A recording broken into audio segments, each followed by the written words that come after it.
there's nothing like the green mountains of Vermont.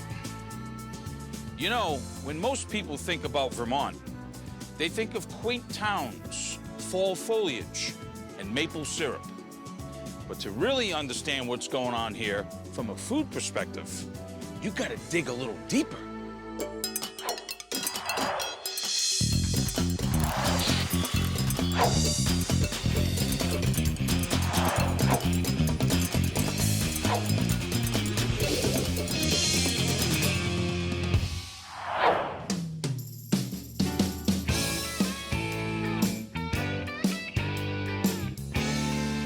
Imagine a place where all the farmers and small business owners band together to support each other as they try to create a locally based 21st century food system. Well, that's exactly what's happening here in the town of Hardwick, Vermont.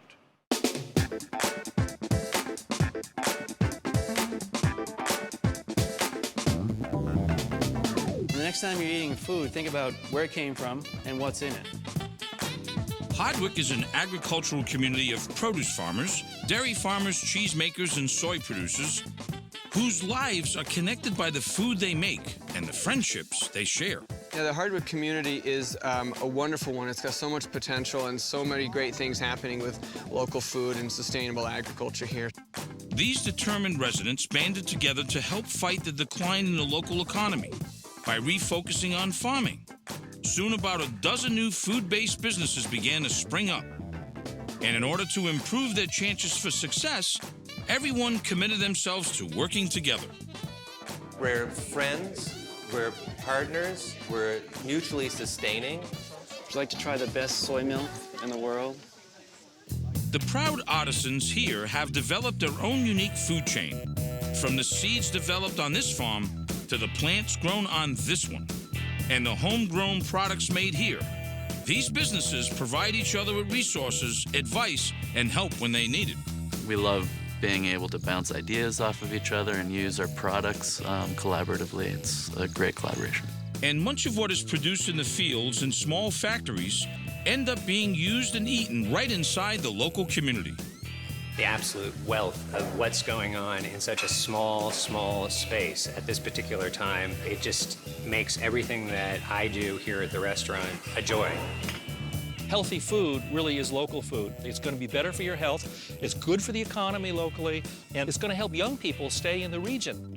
The food businesses of Hardwick see themselves as a great example for other small rural communities. It's critical that the rest of the country not only watch what we're doing, but try to build on this.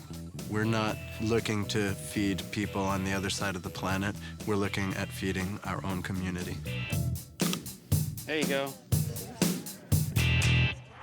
You know, every one of these town leaders is committed to creating a food system that's local, healthy, and sustainable.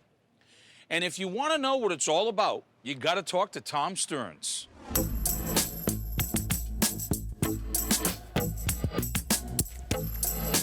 I'm Tom Stearns. I'm the owner and founder of Mowing Organic Seeds. We're a mail-order organic seed company, so we provide vegetable, flower, and herb seeds for home gardeners and small farmers all across the country. We've got about 20 acres of seed production fields here. This is where we grow the seed that we then clean and harvest and sell to everybody. This is tough research. In addition to researching and developing organic seeds, Tom has become a well-known advocate for the local food movement. Mowing is a supporter of Vermont's Fresh Network, which encourages farmers, food producers, and chefs to work together. Welcome to Mowing. And since I'm a chef who loves cooking with locally grown products, I'm making Tom's place my first stop. Well, it all starts with the seed. It sure does. That's why you're the man. We've got enough seeds in here probably to feed 100,000 people for a year if you planted all of it. This is the packaging machine that fills all the small seed packets. Take those home, you can have them. It's amazing to send seeds out to all of these people all across the country. To me, it's fun to imagine all of our seeds getting planted everywhere and feeding and nourishing all of these people. Why are your seeds better than most people's seeds? Well, I guess one thing is that most seed companies in this country don't actually grow any of their own seed. Oh. The seed catalogs that you see out there are they're retail companies. They're buying them from somebody. But the thing that's different about us is that we're a farm-based seed company. So That's the we've got difference. the farm where we produce it, and we work with a bunch of my buddies all over the country who grow seed for us. But before seeds are ready for customers, they need to be tested in a seed lab. Right in there, this is the incubator where all the germination tests are done. So, you know, we need to make sure the seed is strong before we send it out to people. The way we do these tests are we plant them in these damp paper towels, incubate them for 7 days, and then we come and we look at them. Tom also showed me how the seeds are cleaned. First, they go into this machine and get run through a screen to separate the sizes. Then they're air blown so that the debris is removed and just the seeds remain. So this stuff here? That's the good stuff. We've gotten all the junk out of it. And then we'll plant this stuff up in our trials. What do you mean the trials? The trials is our research farm right up the hill. You're gonna like it because there's 800 different vegetables all ripe right now. Like right here, for example, these are 7 different radish varieties that we sell, including what we were looking at down there. Incredible. We plant them all at the same time, see how well they do, compare them to other people's varieties, maybe in other companies and that kind of thing. Still looking good, holding up. What do you do with the crop? What we do with the crop is eat it. Right. Our whole staff, we got 30 people that work here. They're happy. And so they basically have all the produce they can possibly use. And then the rest goes to a food pantry. Unbelievable. His operation is just absolutely incredible. Taking all of these seeds organically, hundreds of different species, and doing the process to get the right seed, because that's where it starts. Educating people about the soil, because that's the next step. And when you have quality seed and quality soil, then things start happening. Tom's seeds are used by lots of the local farms in the area, and one in particular. One of the farmers I want to tell you about is Pete Johnson from Pete's Greens. He's right up the road. When we're growing something like this for seed, all we're looking for are these guys. Right. And then you've got this beautiful flesh. So he takes a lot of the flesh from our winter squash, runs it through a food processor, and turns it into a soup base that he sells. I should go see him. Yeah, you should go see him. He's close by. I'm gonna do that. All right. Hey, thanks, Tom. Thanks so much. Welcome. What Thanks you're for doing coming. here is amazing. Thank you so much. I'll be back. I appreciate it. This is beautiful. Coming up, I check out one of the biggest farms around, and I lend a hand at a unique local company. Well, now you know the secret. I'm not telling anybody.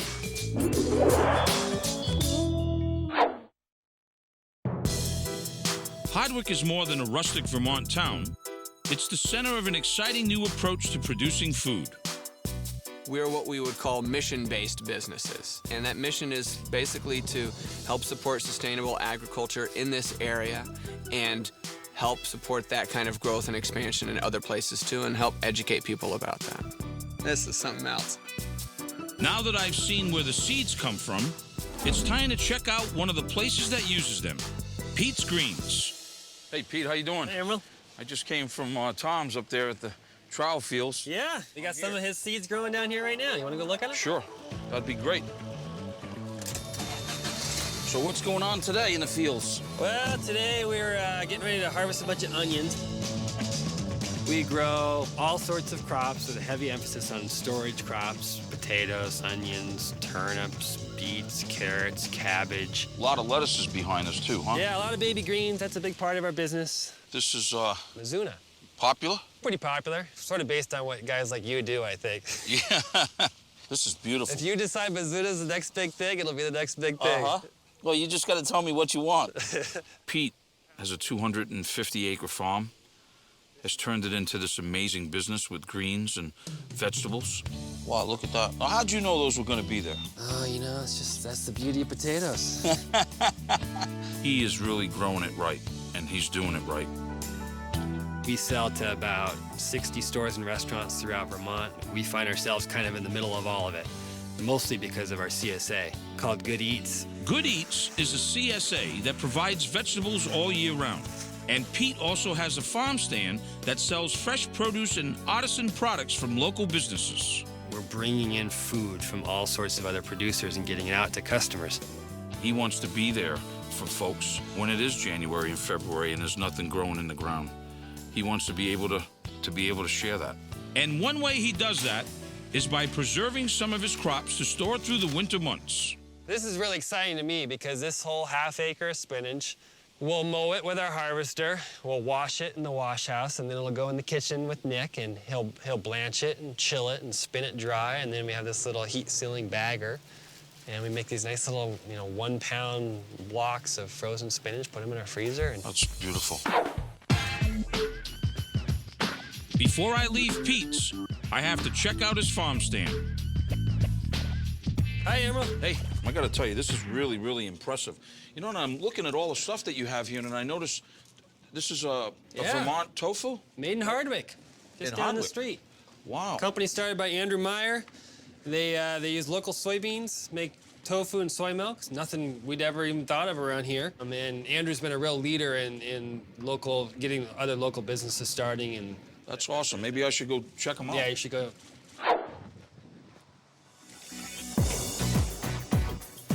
Yeah, that's a nice base.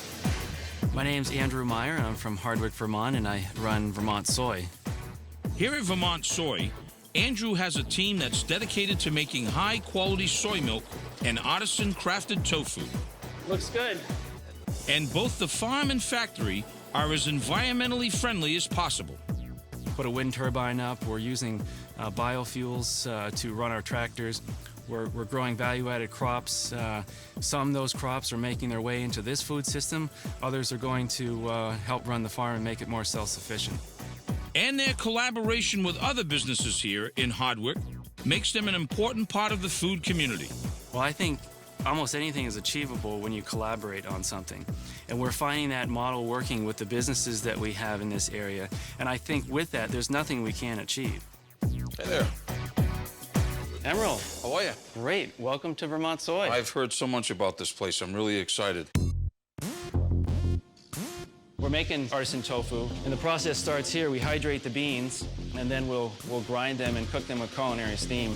Soybeans are not traditionally grown in Vermont, but with the help of high mowing seeds, Andrew has found several varieties to do well in this area. Fill that hopper right up with beans, and we'll watch it go right through. His locally grown beans are steam cooked, then sent through a centrifuge. We're separating the fluids in the soy base from the solids. The soy milk that's produced is heated. Coagulants are added, and it forms curds. It's getting a little thicker. Well, now you know the secret method I won't which we make our tofu. I'm not telling anybody. When we open these back up, when it has come to a curd, you'll see this beautiful curd. So 10 minutes, Jamie. So now we're gonna make what I call the first cut. So this will help stir up any coagulant that didn't get mixed in the first mix. So if you wanna take this, I'll bring it all the way across. You can feel it's just got all solid. Yep. Now again across. So you can see the whey start to rise. Yep. And then you can see the milk on the edges that hasn't gotten mixed all the way. Developing this type of curd is, if you do it by hand and you watch it and you can respond to the curd, it's much, much different than if you were to put it in a machine that started here and ended there. Oh, yeah. You have no control what happens in the middle. Right. Here, Jamie can really see it and adjust for it. The next step is to skim off the whey. Essentially what you're doing is removing as much water as possible to get a super firm tofu. I got it, baby. I got it. Basically, once we get enough whey out of this, we're gonna stop pressing them. We'll just scoop it and put it right into the cheesecloth and then start pressing. You can put it right in the third one. And it'll press for about 15 to 20 minutes. Our goal here is to make it extra firm. Making extra firm tofu is one of Vermont Soy's specialties. After the tofu gets pressed, then it's cut and put into a bath to cool. Then it's finally ready to eat. This is probably the best tofu I've ever tasted. Well, thanks. That's what we're working for. And then, Chef, this is our baked maple ginger block that we do. And this is very popular because we've added the ingredients right into the product. See, that's the test. When you can slice it like that. The great thing about this one is it's ready to eat. You don't have to do anything else to it. You don't have to marinate it. It's great on sandwiches. Wow. That's fresh. You like it? I do. Great. Chef, it was great having you here today. And there's a lot of other things going around in this community and area that I think you'd be really interested in. I am. Just up the road is Jasper Hill. They make some of the highest quality cheeses in the world. I'll go check it out. Great. Coming up, I'm heading to another great farm to see where and how some local cheese is made. You get to do all the hard work. With pleasure.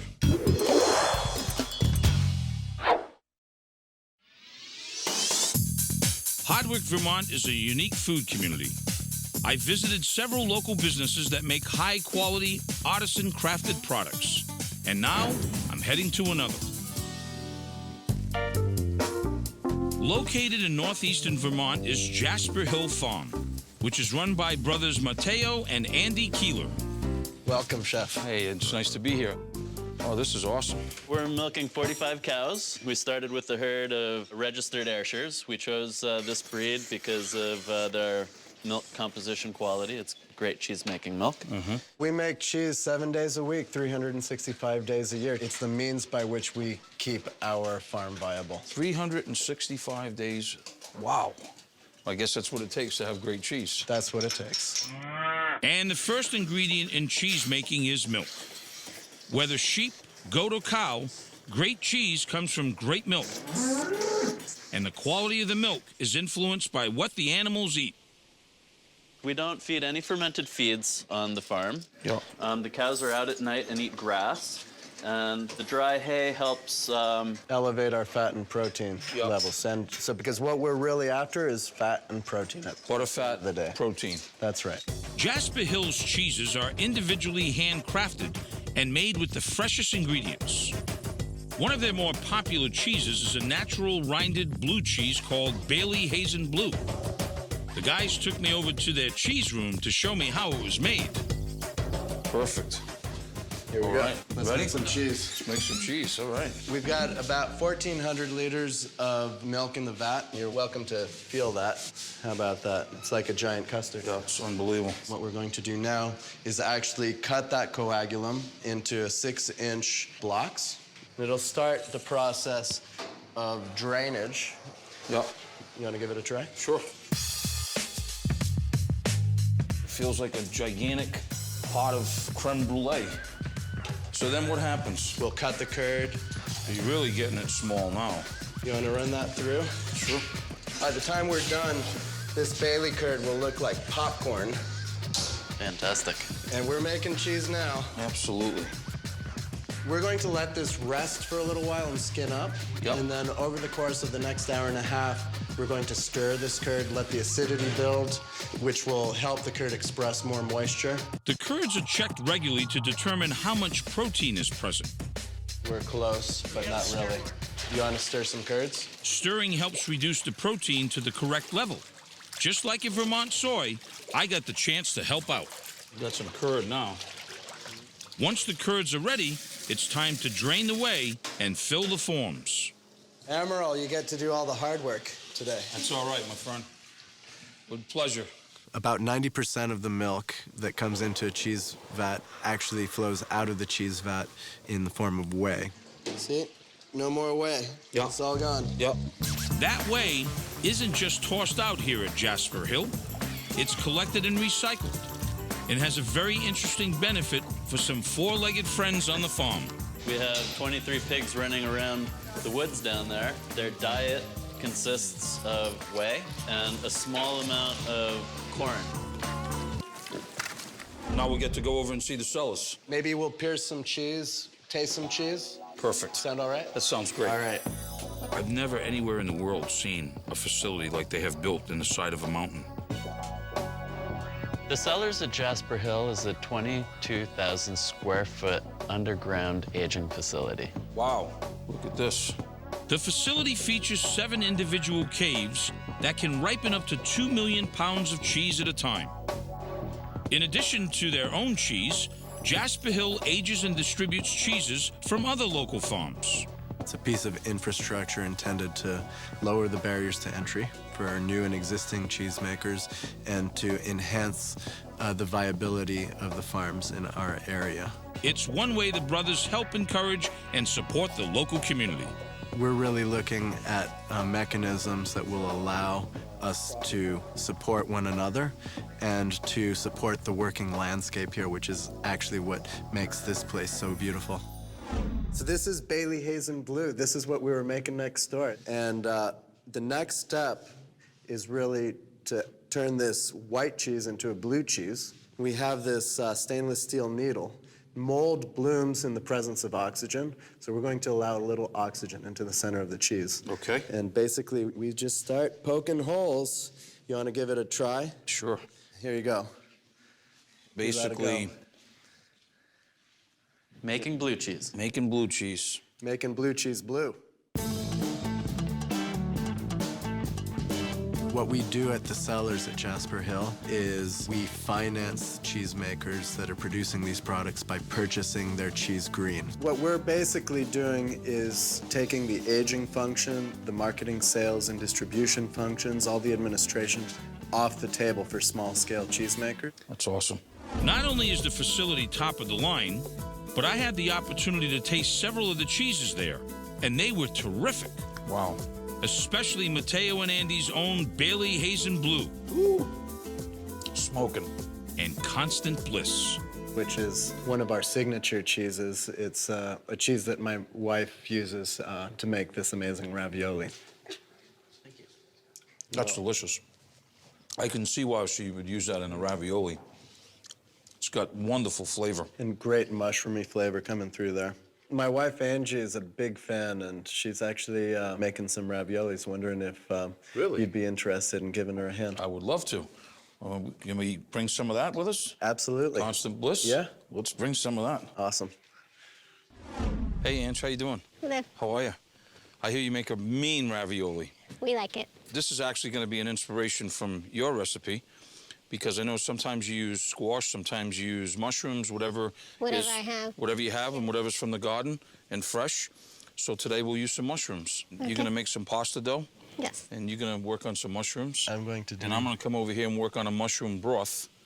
All right, well, everybody's going to get started. I'm going to take a few cloves of garlic, you know, like a medium onion. And then these are dry mushrooms. And they're great for making stocks. If you want to bring me those chopped mushrooms in that bowl,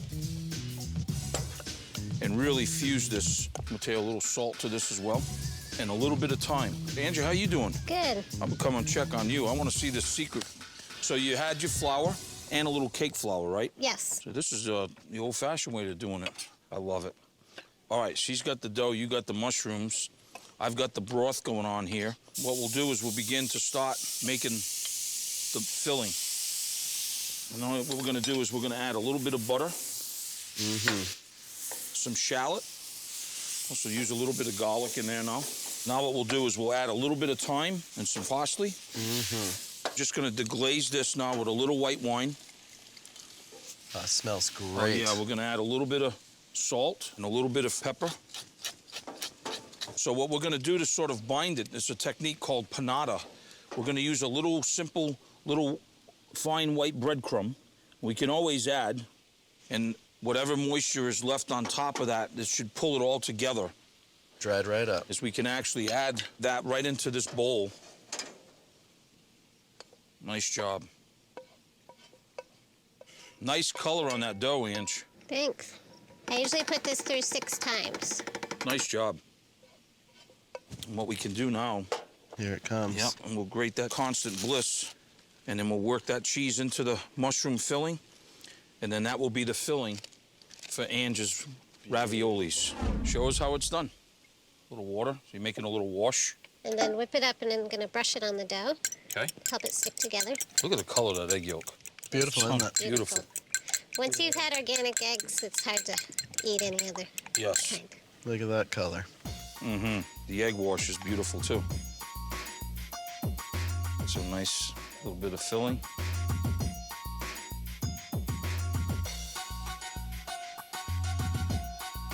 Folding that over. And then I'll cut it. It's a very simple cutter, too, you know. It's just I like it. beautiful. Incredible. Just incredible with these homemade raviolis stuffed with this mushroom and Constant Bliss cheese that they make. Nothing like a little homemade ravioli, you know? And we made a mushroom broth, and we sauteed some delicious mushrooms that were just picked. This is really exciting. This entire meal is local. It's just unbelievable. It's perfect. It's all coming together. Now, Angie, if you want to add, we've got a little water here. If you want to add about 3 apiece, there's 3. We actually took the mushroom broth and we strained And we've reduced this until almost like a mushroom soup. And then you can see the ravioli right now are beginning to to float on the top. Once they come on top, they should be perfectly al dente. Ooh, that's hot. If you want to take 3 and just put 3 in each bowl. I'm a little short for this. And it was an incredible spread of local, wild-crafted mushrooms. We'll take our wonderful mushroom garnish. Oh, look at that. Wow. And then what we'll do is we'll take our wonderful mushroom broth. That is a thing of beauty. My only garnish would be more the Constant Bliss, baby. Look at that. Constant Bliss has a wonderful mushroomy flavor as well, and the cheese really came through nicely. Cheers. Cheers. Awesome. Just so delicious. Up next, it's the local restaurant where all of the great food that's produced here gets made into amazing meals. Local onions, local garlic, local squash. The only thing not local is me and you. That's right.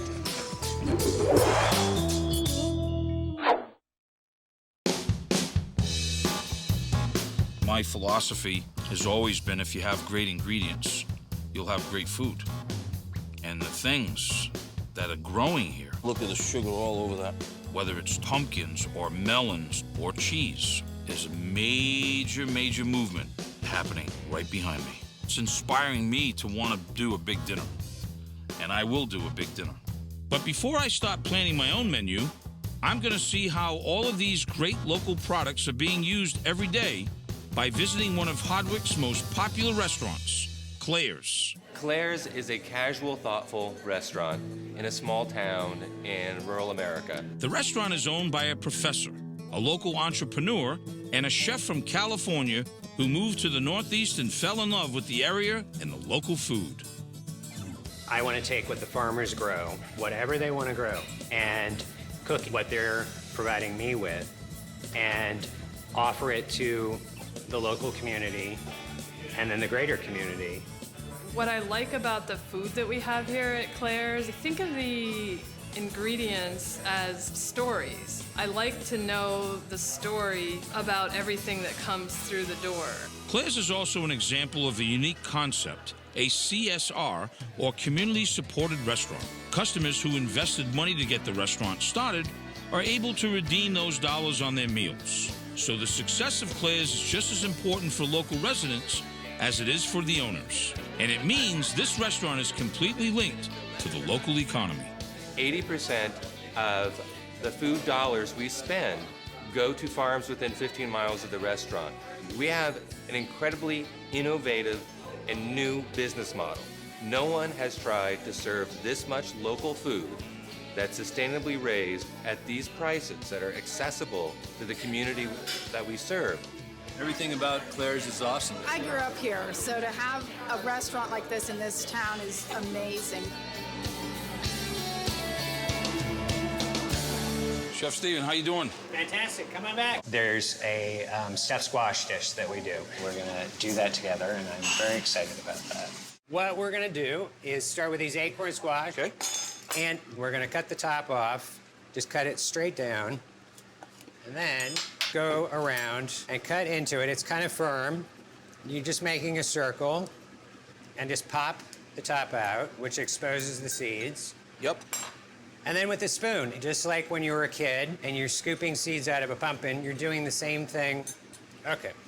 Next step with squash is to, very simply, just put a dot of a little bit of olive oil inside of each, and then just give it a nice brush inside and on the outside, and then cut side down onto a half sheet pan. And the reason we do it cut side down is so that it's steaming it from the inside, so it helps the cooking process.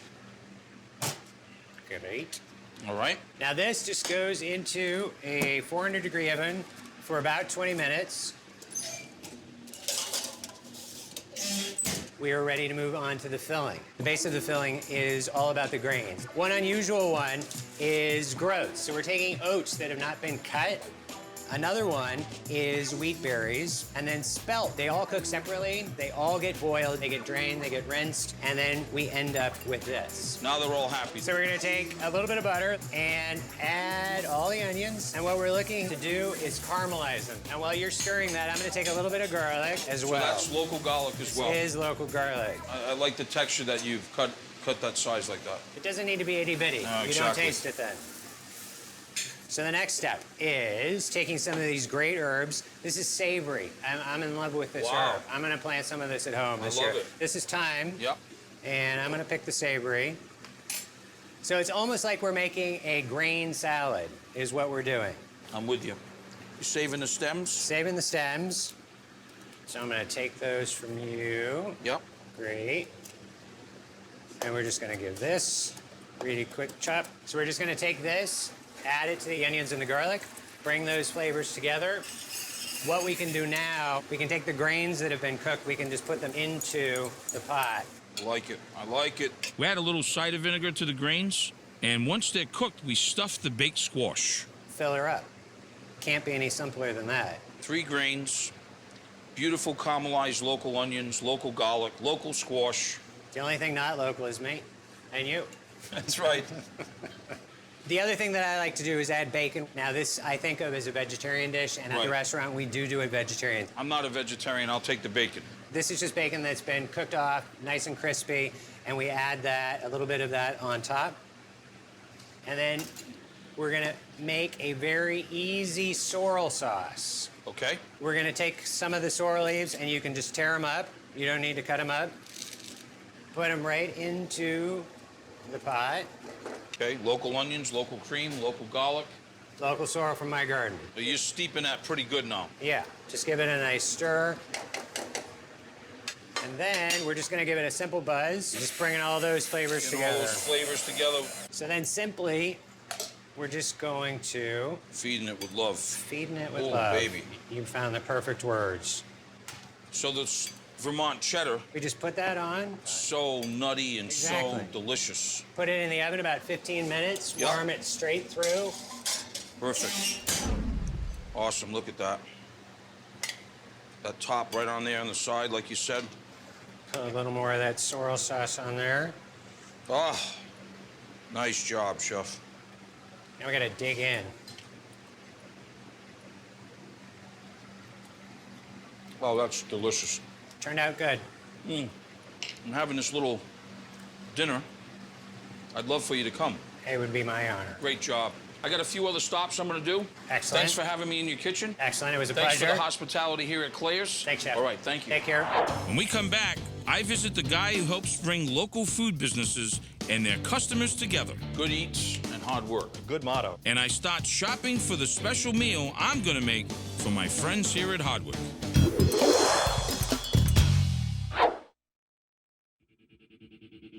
Spending time in a great food community like Hardwick has really inspired me. Smoking. I've decided to make a meal that will incorporate lots of local products, but I have one more place to visit. Thanks to the efforts of all these people we've met today, they've established an agricultural center right here in the heart of town. I founded the Center for an Agricultural Economy in 2004. I felt strongly that we really needed to have an advocate for agriculture in Vermont that would focus more on the value-added components of agriculture. Value-added crops are crops that can be made into other products to make them even more profitable. Hi, Chef. How are you? How are you? Good to see you. The members of the center are focused on developing a strong local economy using sustainable practices. Really trying to get people thinking locally and growing food, getting it to the consumer. The goal, give local residents great food and create great products for everyone else. You got to start with good soils. The center is run by Monty Fisher. To be a part of this right now, this whole effort here in Hardwick, that's very special. Sharing the story of Hardwick, it not only helps us do more here, but there's more that we can do across the country, which is really important for local food systems, which are going to be part of this country's future. It's amazing what I've seen here, just the local movement and the whole circle. And I'm going to do a big dinner, and I'd like to invite you to come. Thank you. And I want to thank you for your hospitality, and I'll see you at the dinner. Count on it. Thanks, Thank you, Juan. Chef. Now it's time to get ready to make dinner. But I need to pick up a few extra ingredients so I'm going to stop by the local food co-op. The semolina penne. Ah, look at this. Spelt hummus. Brussels sprouts, elbows. Ladies, hello. Hello. Hi there. How are you? I'm very well, thank you. My name's Anna Gilliard. I'm the grocery manager here at Buffalo Mountain Food Co-op. You're sort of the glue of it here at this co-op. I share that with a lot of other people. There's a whole lot of glue in a bottle. I love it. I love it. This is a cooperative natural food store, so it's owned by its members. Members pay a membership fee. That entitles them to member privileges, which means that they get a say in what the store carries, and they get this awesome sense of community that we have here. The co-op got its start in 1975, and its mission right from the start was to support local growers. Some of those growers were the founders of the organic food movement. And now we have, again, this new wave of farmers coming in and entrepreneurs coming in. There you go. Enjoy. And we're happy to support them too. Looks good. Whether it's Pete's Greens. There's Pete's Greens. Or the Vermont Soy. Oh, there it is right there. Look at that. I think it's really important for people to understand their food, to understand it's not just a can off the shelf. Someone took the time to grow that. Their heart and soul is in it. And people need to honor that and honor the people that make it for them. Check this out. Coming up, for the folks I've gotten to know, it's time to celebrate. Hey, guys, because I'm cooking up a local food feast for my Hardwick friends. One course down and several to go.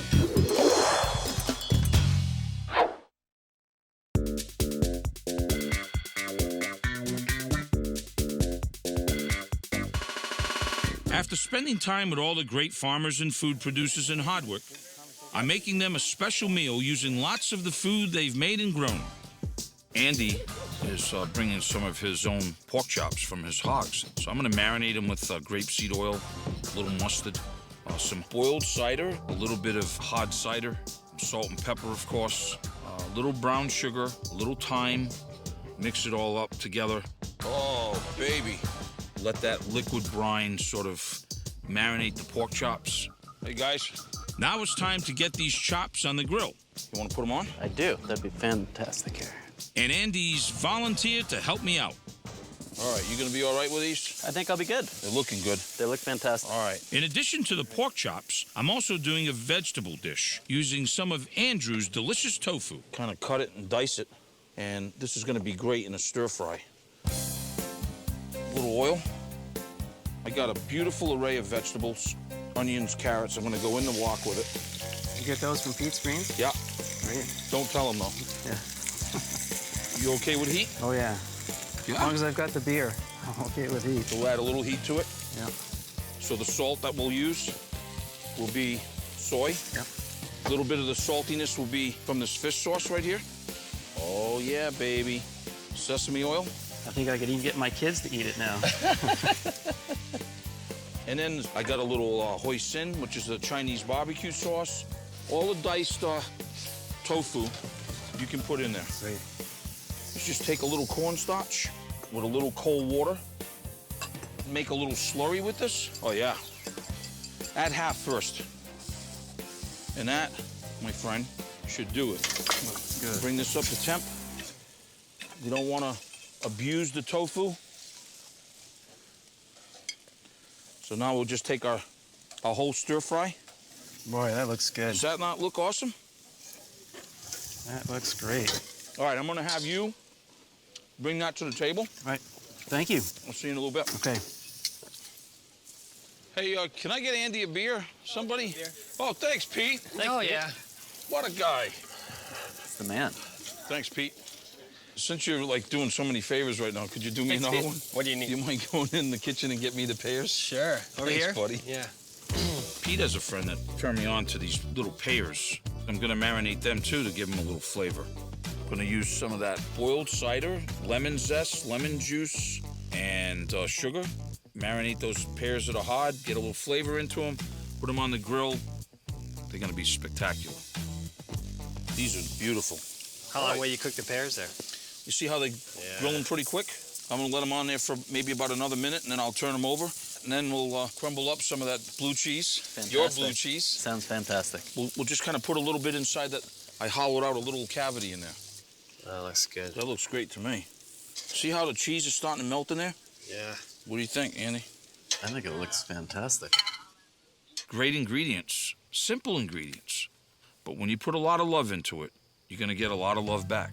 Here's what we got, guys, okay? So we're gonna have a bruschetta with Chioggia beets, lots of Pete's greens, braised right here, our herb roasted fall vegetable salad, our stir fry from Vermont Soy with Pete's vegetables, our grilled pork chops. Maybe you only wanna have a half a pork chop and leave several for me. Our homemade ravioli with the mushroom broth and the Constant Bliss ravioli, and grilled corn, little local butter. Of course, our grilled pears that we have with the Bailey Hazen blue cheese stuffed inside. Chef Steven at Claire's, his awesome stuffed squash. Thanks for doing that, my friend. Pleasure. Romanesco. We have a little vinaigrette with that, and then the cloth-bound cheddar. Oh, So, nice. Romanesco. Check this out. We made a panna cotta with maple soy. This is awesome. So, guys, grab a plate. Tables are set, and let's have a good time.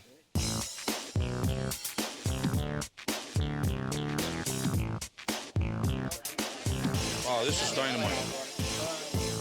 Wait till you taste that. Those are awesome. It's a great variety of dishes, and they're all full of flavor and delicious. It's been fantastic. I enjoyed the different mixes that, we don't do at home. The pear one, I've never had something like that before. The stir-fried tofu that Andrew and the chef made together, I thought really worked well. Good, huh? Yeah. The maple soy milk dessert was unbelievable.